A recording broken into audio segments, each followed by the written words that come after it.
Cairo, Seattle. It's time to get schooled with the professor, John Clayton. Welcome to Schooled with the Professor, and today's topic, injuries. Kind of an interesting thing to talk about, particularly what we've seen in the last several days. Last week we saw just out of the blue, first hit on Tony Romo, knocks him out 6 to 10 weeks with a fractured vertebrae, a compressed fracture of the vertebrae, and now the Cowboys are reeling as they head into the season. And then, of course, Tuesday, the stunning news about Teddy Bridgewater, as we see in so many of these injuries, and for whatever reason, I chart all this. I actually chart the number of guys that get ACLs, and I chart the number of guys that get Achilles, because I've had this theory, and it actually is a theory that I learned from Les Snead and Jeff Fisher of the Rams back when they were in St. Louis. Now, of course, they're in Los Angeles, is that, it's a different time in the National Football League for trying to train yourself for the season. Because what happened in 2011, you didn't have the extra time that's spent with the team. For players, you're on your own. And, of course, when you're on your own, you either can be the best friend you have for your body in training, or you can be your worst enemy. And, of course, the theory that Les Snead and Jeff Fisher kind of put up to me is that with the time, it's great having the extra rest for joints, because the joints in your body have the time to kind of recover and get inflammation down and all that. But if you don't train the tendons, then what happens is you come in and the shock of going through, the running things of plays in the OTAs, in the mini camp, and of course in training camp, tend to now give you more vulnerability to get the injuries like the ACLs or get the injuries like Achilles. And if you notice, very rarely, we saw that with Navarro Bowman, he had that multiple hit in the playoff game, championship game, where, a couple of ligaments were damaged, including the ACL and the MCL, and he really had a problem coming back. The patellar tendon, I think, was damaged and all that. But, what you usually see on an ACL is just a non-contact play. And that usually happens with Achilles. In fact, now you see it so often that you can almost judge it. If you're watching the game the other night with Sunday with San Diego with Brandon Oliver, the running back, he's like, "Whoop, there it is. That's an ACL." Or there you see an Achilles tear. You just see these things and almost predict it. And that's sad. And, the injuries in some ways are up a little bit. We'll get more of a study here in the next week or two, because, we had a big rash of ACLs in week 3 of the preseason. It's like 6 or 7. That took it up to about 24 last year in the preseason and the offseason, the OTAs and that. There were 25 ACLs and about 13 Achilles tendons. The Achilles is about the same. It's going to trend up maybe about 28 to 29 on the ACLs. But these are, tough injuries because, you lose a guy for a season. Fortunately, with medical science, you can come back a little bit quicker. You see a lot of these guys coming back. Some are a little bit long, like Justin Houston, who struggled with his ACL. He's going to miss the first 6 weeks of the season for the Kansas City Chiefs. You know that Jimmy Graham is still coming back from his ruptured patellar tendon. That's still, he may not be able to go in the first couple games, but it looks like he may miss a little bit of time, but not a lot of time. But, injuries are such a big factor that you really have to kind of make judgments, because if you lose a player, you lose a lot. And that Teddy Bridgewater incident was just absolutely devastating for the Minnesota Vikings, because now what it does, it not only sets them back and hurts their chances to be a Super Bowl team this year. I'm not saying playoff team, Super Bowl team, because you look at the defense that they have, you look at Adrian Peterson still being viable, you look at what Mike Zimmer is able to do as a head coach and what Teddy Bridgewater was able to do as a developing young quarterback. You were looking at a team that had a chance to stay ahead of the Green Bay Packers. Now, going to Sean Hill or whatever quarterback they're going to go to replace Teddy Bridgewater, they're going to have a drop-off. In fact, if you want to have a comparison, look at the Houston Texans. The Houston, not because of injury, just because of average quarterback play, able to make the playoffs in the AFC with about, 9 wins last year. And they did it with, Brian Hoyer at quarterback. They did it with Ryan Mallett out there for a little bit. They had 9 quarterbacks over 2 years, and they were able to get 9-10 wins. But that's in the AFC. NFC, at least before these injuries, was tougher because you have great defenses. Except for Washington, every defense in the playoffs last year gave up 20 points a game or less. And that shows you that you have the chance if you can get a little bit out of the offense. Well, with Minnesota, they're going to be very much, I guess, like the current Denver team that has Trevor Siemian at quarterback, or Houston of last year that was kind of just patching it by at the quarterback position because they have to go with like Sean Hill. So injuries you have to prepare for. I mean, like, for example, you almost have to prepare economically for them too. Look what the Seahawks are going through at the moment. Not that they've had devastating injuries. They haven't. I mean, they've had a couple high ankle sprains. Nick Vanette has one, and Jaron Reed has an ankle injury. They may carry into the season. They may not carry into the season, but nothing of big nature so far. I guess you cross your fingers and hope that doesn't happen. But they have 14 players that are on the injured list.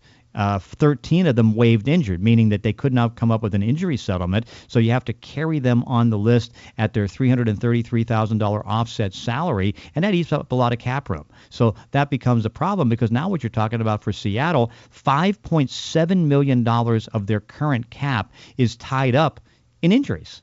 And that doesn't even include the replacement cost, because if you're going to even sign a rookie, that's $450,000. And so you lose a lot of money and a lot of cap room because of injuries. And, of course, you can have a devastating effect on the team. Look at the Dallas Cowboys. Dallas Cowboys lose Tony Romo 6 to 10 weeks in the game on the hit on Thursday night. Cliff Averill, clean hit, gets him in the back, compression fracture of the vertebrae, and now he's out 6 to 10 weeks. And the Cowboys' chances of maybe winning the worst division in football, not that good. I mean, they're going to go with Dak Prescott. Never played a game in the National Football League in a regular season. He's a rookie, running quarterback, has done great in the offseason and done well in training camp and in the preseason games. But can you get 22 to 24 points a game out of a rookie quarterback for a team that last year was in the dumps despite having the best offensive line in football? I think it's going to be very difficult. That's why you have to really manage and then just hope you don't get the big injuries. I mean, look at the Buffalo Bills. They are in the preseason.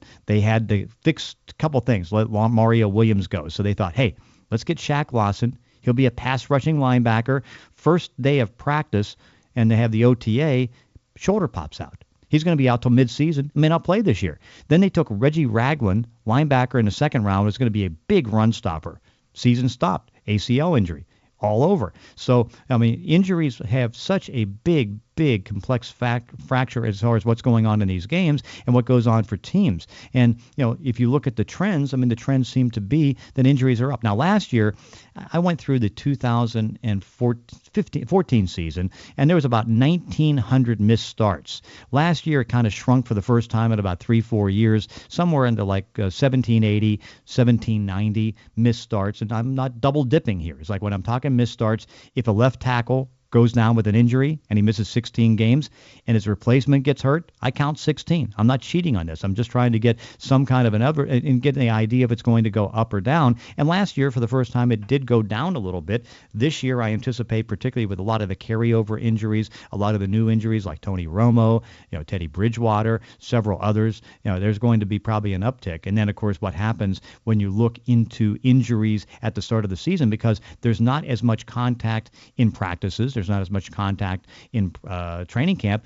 The first 3 weeks of the season, brutalizing as far as injuries. I mean, you start with a pretty clean injury sheet, and then next thing you know, by week 3, you've got 15 guys on it, either questionable, doubtful, or not being able to play. That's just, trying to figure out the right way to go through the preseason, get you into the season, and that's why a lot of thought has to be, because of the injuries, what should the future be for training for the preseason? I kind of contend that, they're not going to go to 18 regular season games because the players don't want to do it. What they probably need to do is start looking at the idea of taking away a preseason game if they can make up the revenue for that, and then maybe even consider taking it down to 2 preseason games. You mix it up for evaluation purposes with scrimmages where you have one team going against another team. You get a chance to learn a lot of different things, and you come out of that with less contact and less injuries. And so now you have 4 looks at your players going against 4 different teams. If you can make up the revenue, I think you can make up what you're going to lose as far as the injuries. And so that, I think, is going to be one thing to consider. And also when you consider about the economics of it, when you lose a player like a Tony Romo who makes $18 million a year, think about the loss that you have financially and cap-wise. Because, I mean, he eats up a big chunk of their cap like most top quarterbacks do, and, you have limited room to go out and get a replacement. I mean, at the moment, the Cowboys are still scrambling around trying to see what to do with a veteran. I mean, Austin Davis was cut by Cleveland. He's a candidate to go there. Do you consider Mark Sanchez at $4.5 million? Very difficult thing for teams to try to manage and work with the cap. In fact, they had to even take Orlando Scandrick contract and open it up, give him signing bonus, replace it with base salary, and try to get some cap room, and freed up about $4 million of cap. Injuries are very big, and of course, it's one thing that clearly you can't totally prevent, but still you have to plan for it. You have to anticipate, both from the roster standpoint and also from the financial standpoint. It's not easy. Coming up next, we'll talk to Stephania Bell and get into some of the things going on with the injuries this preseason as we go schooled with the professor.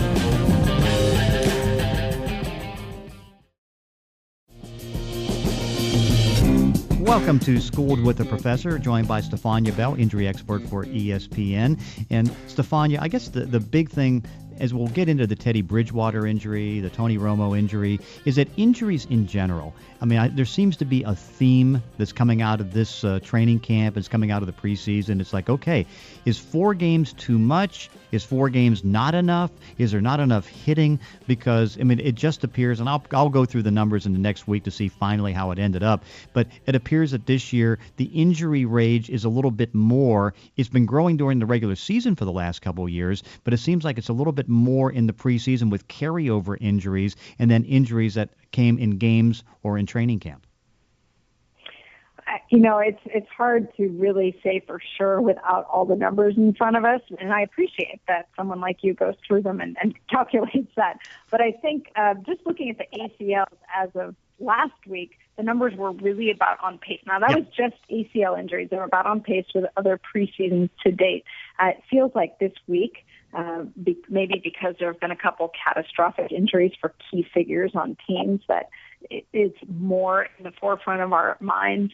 I can tell you that talking to a couple medical folks around the league, there are certain types of injuries that are up in general, not necessarily preseason, but we've seen a couple of them this preseason. One is the Achilles tear, and I feel like we've definitely seen those this preseason and paying attention to them a little bit more.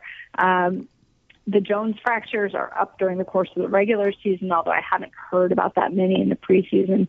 And I think now, one of the things that's hard to distinguish is we're so much better informed about what players are doing in the off season and their recovery, and the information machine is just there all the time. So players who are coming off injury, I think, even as little as 5 years ago, but certainly 5 to 10 years ago, we weren't documenting every bit of progress they were making. It's kind of like if they were ready by the regular season, they were ready.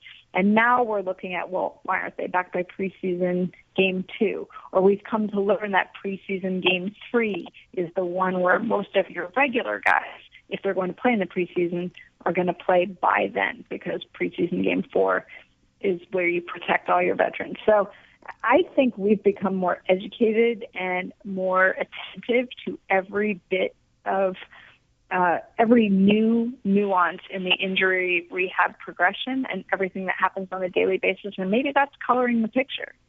Yeah, really. And when you look at, like, for example, the ACLs, there were 25 last year if you include the preseason and the offseason, because you have to throw in the OTAs and maybe some guys working out before that. And we're about 24, 25 now. So it's going to probably trend up at about 27, 28. Of course, the big thing was there was about 6 or 7 ACLs last week. And actually, the Achilles is pretty much on par with last year. Maybe it's going to be up 1 or 2 because it's going to be roughly 12 to 13. The Jones, of course, injury, of course, is a 5th metatarsal. And that was a wide receiver injury, or a lot of wide receivers and some defensive players were getting that. But, in general, and I know I'll be tabulating this in the next week. It's like, with like the Justin Houston's coming back slow from his ACL problems in the off season, to some other guys like Ladarius Green, tight end from Pittsburgh. I mean, it seems to be a little bit of a spike in guys that are still on the PUP, NFI list, and also with some of the other injuries coming in. So it looks like it's going to be trending up overall this year.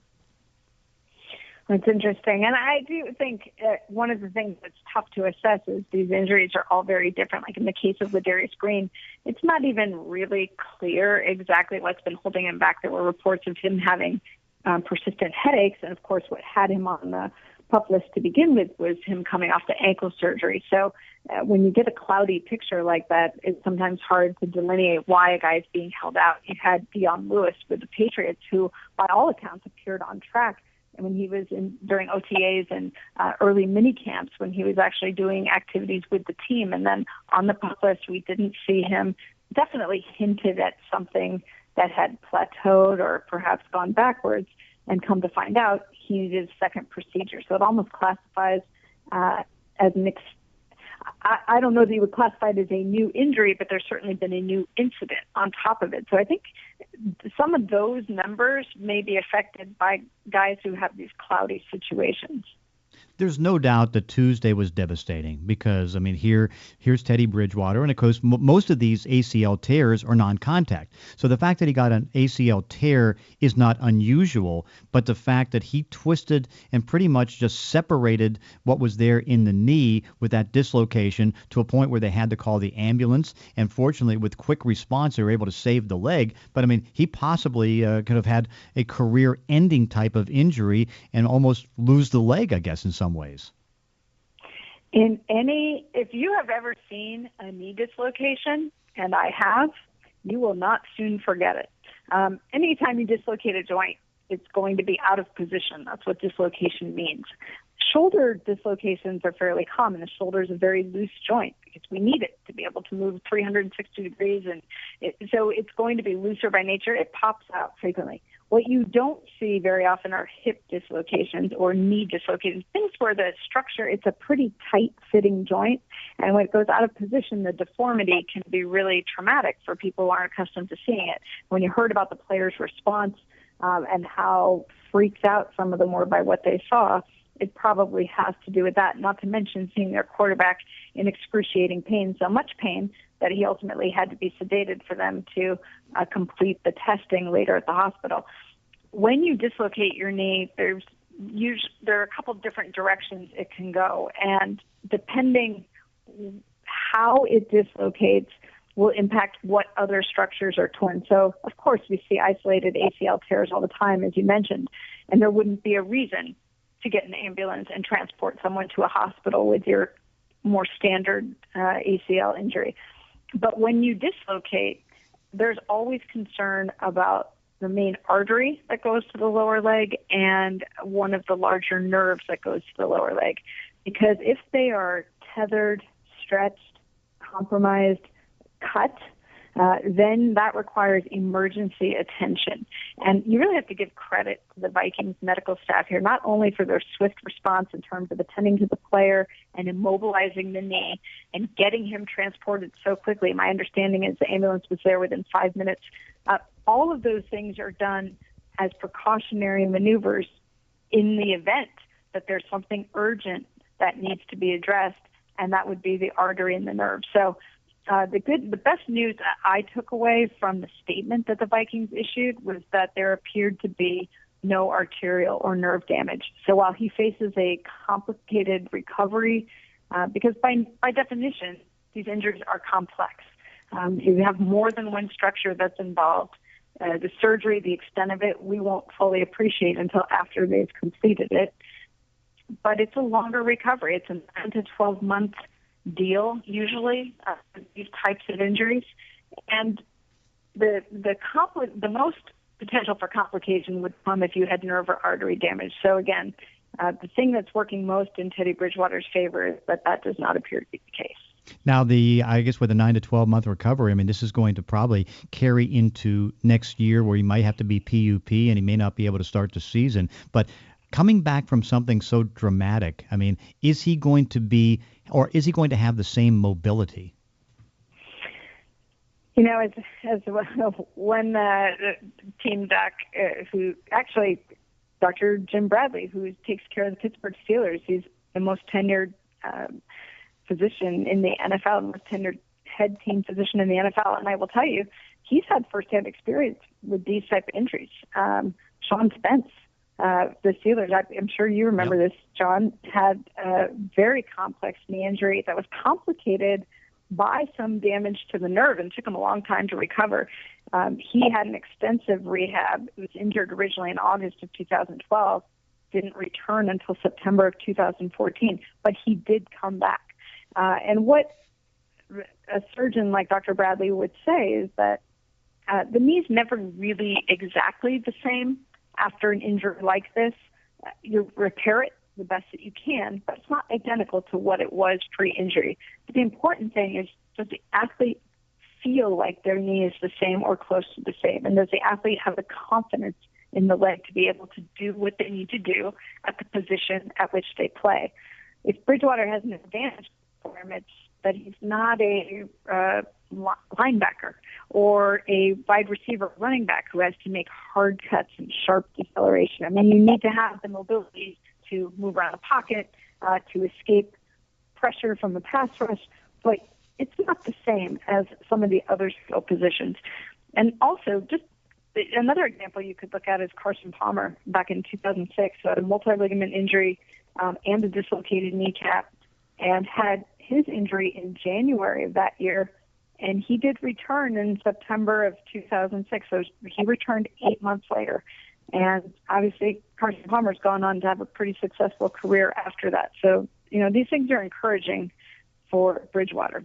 All right, let's talk Tony Romo. Now, he could not survive his first hit coming back from injury, gets a busted vertebrae, out 6 to 10 weeks. I mean, is he going, with his age, his back problems, and the vertebrae and the possibility of taking epidural shots, I mean, could this be it for him? I'm anticipating he's going to be able to play, but can he last?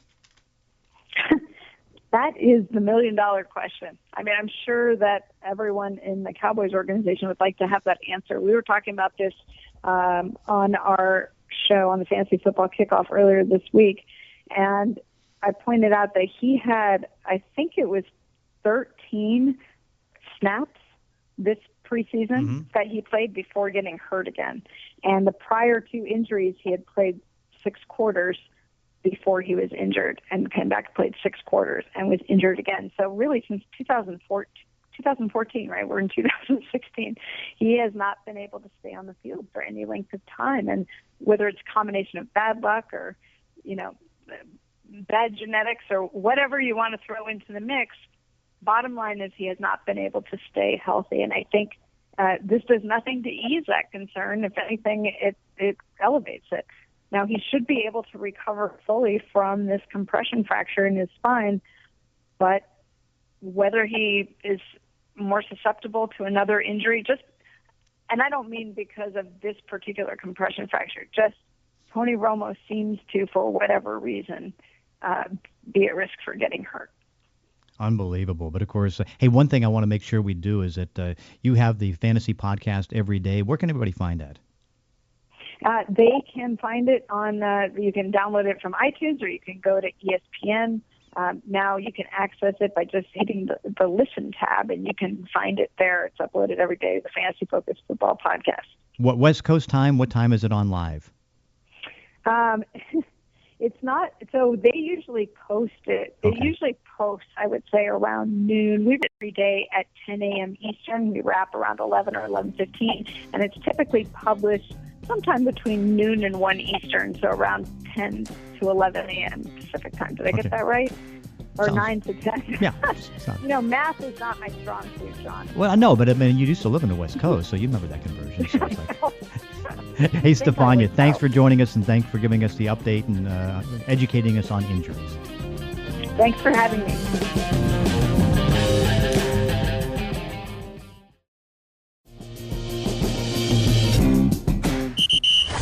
Good news, everyone! It's time to ask the professor. We're back on the air. Welcome to Schooled with the Professor as we kind of wrap up. And, of course, each week we welcome you back. And, of course, we try to remember each week we're going to ask you what you want to have any questions on related to the podcast. And you catch us on Twitter by using the hashtag Clayton Schooled. This week we're talking injuries. And the question of the day comes from Linda Weaver, known on Twitter as Shoe Queen of Sass, her question is, Tony Romo has had so many injuries. Is it wise for him to continue to play once he gets back and heals from his back injury? And I think the answer is, yeah, it still is. But I think you have to have caution. And I think you have to have realization that maybe the clock is ticking on his career. I mean, you think about the fact that was the first hit that he's taken since coming back from the collarbone injury, the collarbone separation that he had last year. And what was the results? Not able to continue. He had to go back and now miss all this time, and is going to miss anywhere from 6 to 10 weeks. And so I know the thought in Dallas was that he was going to be able to play 3 or 4 more years. Now what you have to wonder, can he get through what's going to be the remainder of the season? I think he is going to be able to come back. I mean, it's one where it takes 6 weeks for the bone to heal, probably takes a few epidural shots to get him through a couple weeks of practice and get him loose enough to be able to go. So I would anticipate, 10 weeks from now, he has a chance to play. But what I wonder about, remember, Tony Romo has a bad back. He's had it for several years. And the tightness in his back, coupled with the compression, maybe means that can he take how many more hits? Now, it's funny because, here he is getting hit and getting 2 major injuries in 2 years, a broken collarbone and, of course, the injury to his back with the compression fracture. Now, with the, really in the last 2 times he was on the field, 2 hits knock him out, and he has the best offensive line in football. So what you start to wonder about, okay, so now you have a tight back. Is he going to have the escape ability now to be able to avoid that next hit that can cause an injury? And that's what I worry about. I mean, is it wise to come back? Yeah, it is, because, again, he loves the game of football. He's important to the franchise. I mean, he is the franchise. I mean, you see, they hardly are able to win without him. I mean, with him the year before, they're a playoff team, or pretty much close to a playoff team. Without him, they're nothing. And so last year, ended up drafting high in the draft because they couldn't put together enough good backup quarterbacks to be able to sustain anything and be able to get enough on offense. So overall, you want to go as long as you can. And trust me, I know this from quarterbacks going into the 70s. Most quarterbacks will want to go 1 or 2 years longer than they should. I still remember Terry Bradshaw, and a story goes with Terry is that, he had this elbow injury, and it was called reverse tennis elbow. And I had a doctor that actually was one who gave him the examination, kind of got word back to me. He says, hey, if you hear he does this, he's done. I was like, done? Really? Yeah, so it's like he gets this surgery.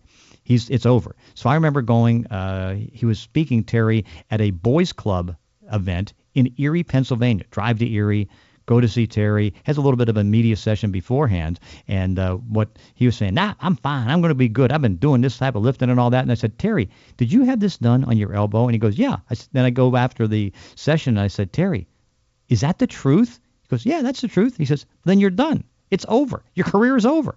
He goes, no, I'm going to be fine. And guess what? His career is over. He wanted to try to give him one more chance. I still remember Jim Kelly, wanted to play one more year. Troy Aikman, Steve Young. Steve had the concussions. And, of course, you always want to go that extra year. And Tony Romo is going to do the same. But then you have to have the wisdom, because you could cause longer-term damage if you stay in it longer. Still think, an injury like this is one that puts a warning out. So instead of having the red light on for Tony Romo as far as stopping his career, I think you have to put the yellow light on, put the caution light, because, again, caution has to be, can he take the hits? I mean, he can throw the football. He can do a lot as far as being able to make the reads, make the right plays, do the mind things that you need to do. And I think from the execution standpoint, the way that he throws the football, he should be okay. What I worry about, escapability, because if he can't escape the hits because his back is so tight, because remember, when you have a tight back, you have a tendency to maybe get hamstring issues. You have a tendency to get a groin problem. You have calf-type injuries. It carries down, because now